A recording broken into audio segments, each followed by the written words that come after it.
Hello everybody, another time for T5FC. I hope you're doing great. Last week we talked about the fact that we need to get involved in what is going on in our nation. We're not just going to be praying, we're going to get involved, especially with the election season, either here or coming very soon, in preparation to that. So I have a question for us, and that is that why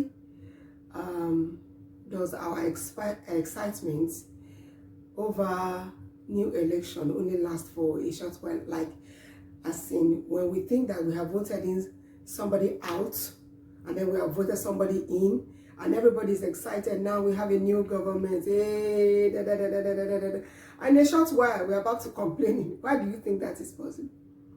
It's because we don't keep our part of the carbon cycle. What do I mean? Let's talk about biology for a little while. Okay, you and I know that there is a relationship between humans and plants. You can't remember? Let me remind you. You know, human beings, we bring out the carbon dioxide, and the plants, they give us the oxygen. We get the oxygen from them, and then we give them the carbon dioxide. And with the carbon dioxide that we give them, they supply food on our table. Do you know if there's a break in that cycle, there's going to be starvation for human beings? Yes. So that means it's a continuous process. It's a continuous process. So we give the plants what they need to produce the food for us. They give us what we need to continue to eat the food that they produce.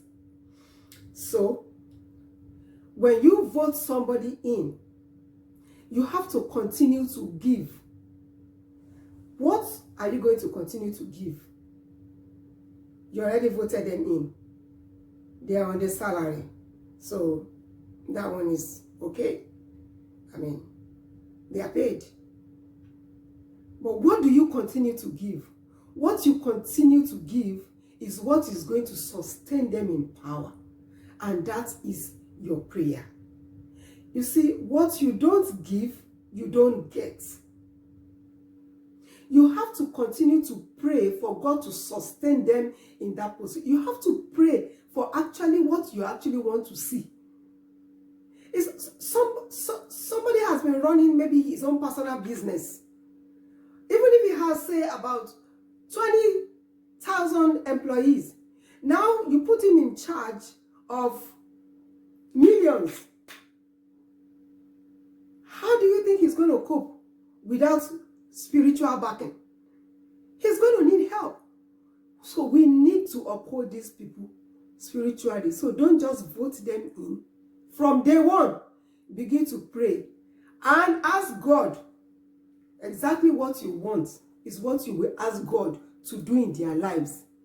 You see, there is one passage in the Bible that honestly we should be reminding ourselves of often and often. And that is in 1 Timothy chapter 2, verses 1 and 2. Verse 1 is telling us to pray, to beseech God and everything. What should we pray for? He said you should pray for kings and for all that in authority. That concerns us. Those people that are in authority. And why should we pray for them? He said, so that you may lead a quiet and peaceful life.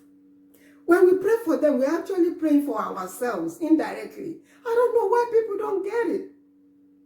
If you pray for that man to be successful in his office, if you pray for that man to be successful in what he is supposed to do as a good leader, how is it not going to work out well for you?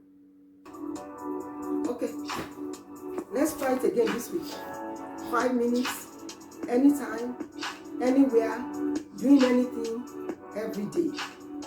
5 minutes. Thank you for watching. See you soon. God bless you.